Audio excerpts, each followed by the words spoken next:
عمران خان نے آصم منیر کو کیچ 22 حالات میں دھکیل دیا ہے. دا ڈپلومیٹ کہتا ہے کیچ 22 ایک سچویشن ہے، یعنی ایک ایسی حالات کہ وہ کہتے ہیں عمران خان زندہ رہے یا نہ رہے.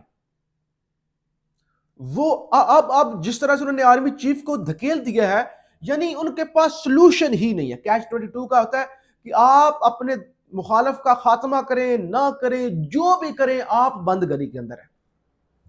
آپ ایون اس کو مار کر بھی آپ مکتی نہیں پا سکتے. تو نے کہا عمران خان نے ایسے سب کو بند گلی کے اندر دھکیل دیا ہے کہ آپ اس کا مقابلہ کر ہی نہیں سکتے. وہ مر کر بھی نہیں مر سکتا، اور آپ زندہ رہ کر بھی زندہ نہیں رہ سکتے. اس طرح کی سچویشن کے اندر آپ کو خان نے دھکیل دیا ہے کہ اس کا کوئی سولوشن نہیں ہے کہ آپ کہیں کہ وہ ہار جائے گا یا آپ کی فتح ہو جائے گی. نہیں، آپ جیت کر بھی ہارے ہو بھی ہیں، آپ کے پاس کچھ نہیں ہے. یہ عالمی میڈیا کے اندر رپورٹ ہو رہا ہے. اور دوسری طرف سہیل وڑائچ جیسے لوگ جو ظاہر ہے مشورے دیتے ہیں ڈیلوں کے، اور آج انہوں نے کہا کہ عمران خان فوراً حکومت اور مقتدرہ کو زیر کرنے کے بجائے خود زیر ہو جائیں تو ڈیل ہو سکتی ہے. یہ کون سی مشکل بات ہے؟ بچے کو پتا کہ عمران خان اگر نیچے لگ جائیں، معافی مانگ لیں، پیروں میں بیٹھ جائیں، تو کون سی سائنس ہے؟ سب نے اسی طرح سے کیا ہے.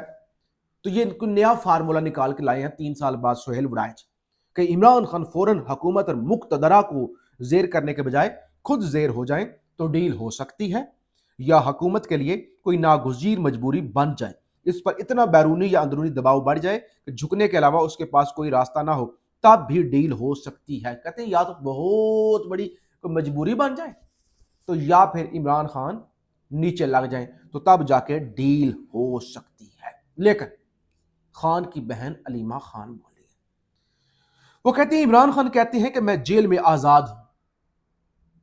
آزاد ہوں اور آپ باہر رہ کر قید ہیں. عمران خان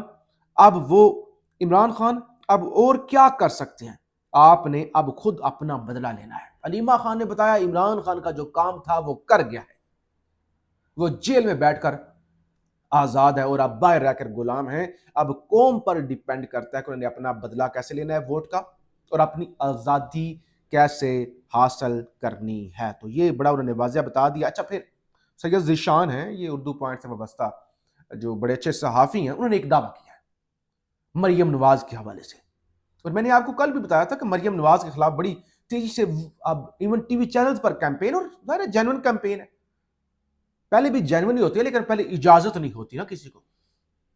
تو اب وہ کہتے ہیں مریم نواز کے خلاف فائلیں بننا شروع ہو چکی ہیں. اور آپ کو پتہ ہے فائلیں اس ملک کے اندر پہلے تھوڑی ڈھیل دی جاتی ہے کہ کرو کھل کے کرپشن، اور اس کے بعد پھر فائلیں، اور اس کے بعد پھر کیسز جب وہ حکومت میں نہیں رہتے. اب خان نے کرپشن نہیں کی تو ظاہر تحفوں والا معاملہ کوئی نکال کے لے آیا، کوئی عدت والا معاملہ نکال کے لایا، کوئی سائفر والا معاملہ نکال کے لے آیا، لیکن باقی ان کی تو کرپشن ہی ہوتی ہیں.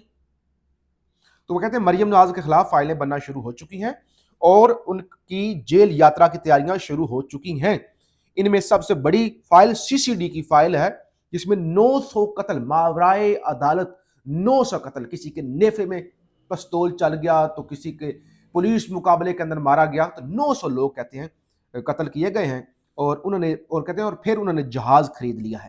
یہ سب دیکھ کر طاقتور حلقے ہنستے ہیں، ہمارے پاس اس کو کنٹرول کرنے کی ایک اور فائل آ گئی ہے. کہتے ہیں مریم نواز اتنے بلنڈر کر دیے ہیں، کرپشن، CCD، جہاز، کہ طاقتور کہتے ہیں کہ یہ تو ہماری مٹھی میں ہے. ظاہر ہے یہ تو کچھ ہمارے آگے جو ہے وہ بول ہی نہیں سکتی. علی امین گنڈا پور کا بھی آج کیس تھا، آڈیو لیک کیس تھا، اور ایک لمبے عرصے کے بعد وہ سرنڈر انہوں نے کیا عدالت کے اندر، نصر منڈلا کی عدالت کے اندر، اور ان کے پھر وارنٹ گرفتاری جو ہے وہ سسپینڈ ہوئے، اور آج ان پر فرد جرم عائد کی گئی ہے، اور صحت جرم سے علی امین گنڈا پور نے انکار کیا ہے.